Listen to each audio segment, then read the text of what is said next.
In explaining the Upper House Commission, I thought I would begin by giving a brief description of a few running themes of my work to give you an indication of how this style of painting has come about. I've always been interested in wide-angle representation, so mapping as much of the world around me at one point onto a 2D drawing or painting. I did a dissertation at Aberystwyth University, taking inspiration from Manchester artist Liam Spencer and graphic artist MC Escher, and later at the Prince's Drawing School I worked with a lot of great tutors mapping the insides of London churches and railway stations. Just great experience for recording the whole world around me at one point. I left London in 2005 and began playing with and using this knowledge to rediscover my home city of Stoke-on-Trent through oil paintings, producing on-the-spot paintings of views of interest around the potteries.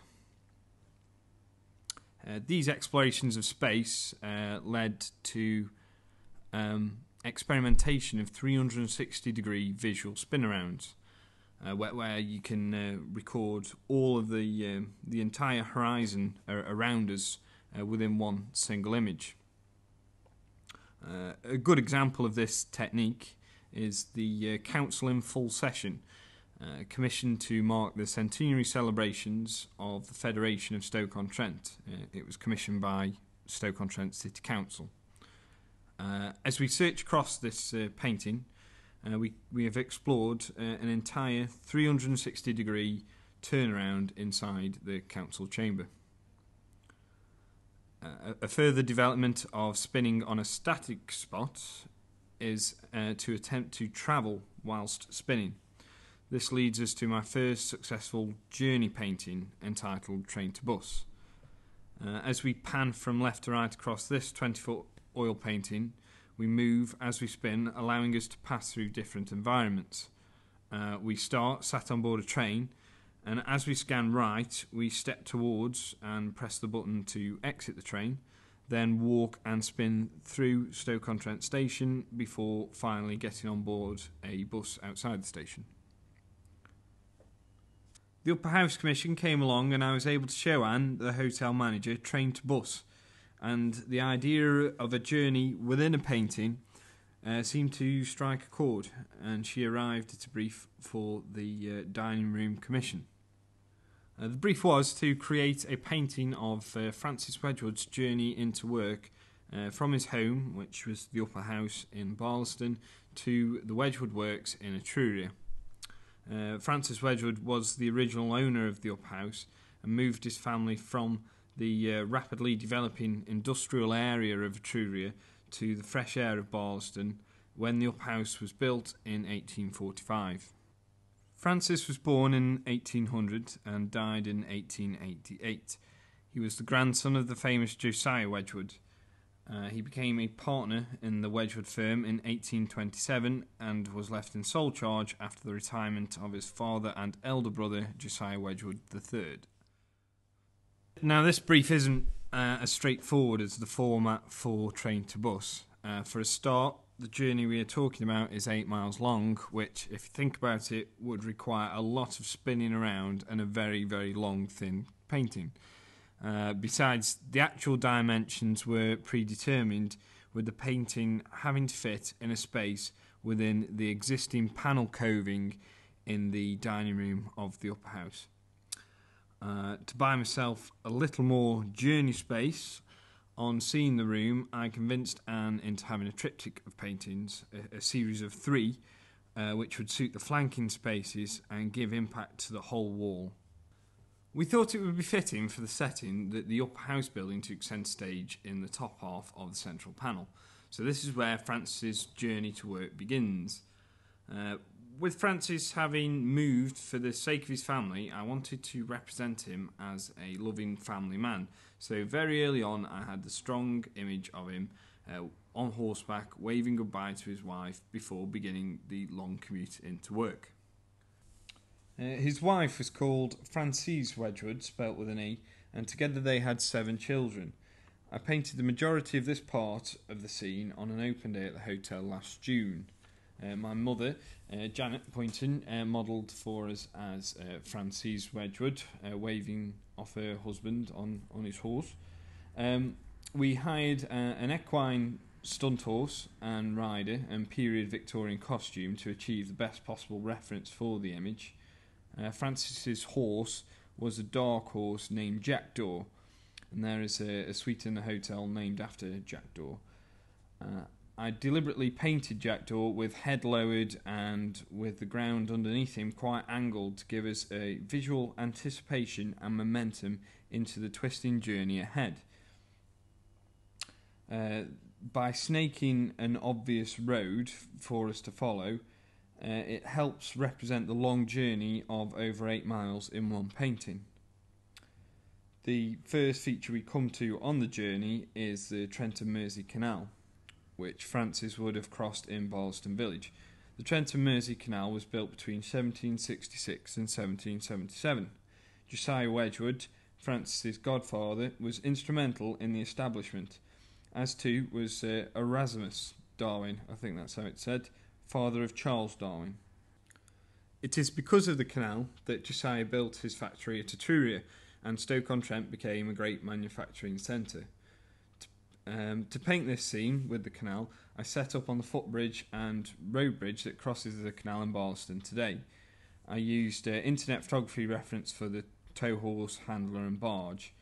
I painted the cobbles on the bridge by a cobbled section next to a lock on the Trent and Mersey at Etruria Industrial Museum. We can see after the bridge the shadow of Frances and Jackdaw in the early morning sun trotting along. This simple device now tells us that he is moving along the road and hints that we are now viewing proceedings through his eyes. The next feature we arrive at on the journey is a milepost, still visible today, situated near to the Nat West Bank in Trentham. This is at the end of Barlaston Old Road, which Francis would have travelled down and passed the signpost on his way to work. I initially thought of painting small condensed iconic views of the turnpike roads and the Trentham estate and Newcastle that he would have passed on the journey into work upside down across the bottom of the central panel, but with a bit of afterthought settled on using these original mileposts as strong visual aids to literally tell us we are moving location without overcomplicating the composition. The flaming chalice we arrive at the bottom of the central panel is a symbol of the Unitarian Church. The Wedgwood family, including especially Francis, were devout Unitarians. Unitarianism is a Protestant movement that rejects the belief of the Trinity. Although small in number, Unitarians have held much influence in British history, particularly during the Industrial Revolution. Unitarianism is one of the most liberal and free-thinking Christian strands. Other famous Unitarians include Joseph Priestley, Florence Nightingale, Charles Dickens and Thomas Jefferson. The symbol of the chalice is placed at the bottom of the central panel here, so that the flow of the flame mimics the flow of the road travelled above. After the chalice, we arrive towards Basford Bank, having travelled through Trentham and turning at Newcastle to take the old turnpike road. The second of the mileposts indicates we are now on this road and would eventually go on past Etruria to Leek. Again, you can still see this milepost outside the Polite Vicar pub just before the New Vic Theatre. Here we flow onto the left-hand panel. I have tried to keep the two side panels as standalone images. This one shows the final descent down Basford Bank into Etruria. This scene was painted from life, standing on the route of the old turnpike road, looking down over what is now the Sentinel offices and Festival Park. The original cobbles of the road survived behind a row of terraced houses just off the MFI roundabout. The most dramatic feature of this side panel is, of course, that it is from the perspective of being on horseback. We have now completely assumed the perspective of looking through Francis's eyes, We can see we are wearing the same jacket as he is pictured in at the start of the journey. As we look around, we see a gentleman tipping his hat, which represents that Francis was a well-known public figure. We also see a beagle, a reference to Charles Darwin. His voyage on the HMS Beagle provided him with the material for the book The Origin of Species, which introduced the theory of evolution to the world. Francis's sister, Emma, married Charles Darwin, and the couple were regular visitors to the upper house. There is a Darwin suite in the hotel today. The man checking his watch represents the local legend that Francis was such a meticulous timekeeper that townsfolk set their timepiece by his passing. The figure is a self-portrait achieved using a mirror on the ceiling. In the distance we see the Wedgwood Pottery Works and Etruria Hall, now the Moat House Hotel. Beyond that are the iconic pot banks and industry of Cobridge, with smog above representing the encroaching of industry onto the once idyllic Etruria Valley. To contrast heavily with this panel of smog and industry, and to further indicate Francis's choices for moving home, I painted the opposite side panel as an idyllic view of the Bluebell Wood just to the side of the upper house. This was painted last spring when the bluebells were in full bloom.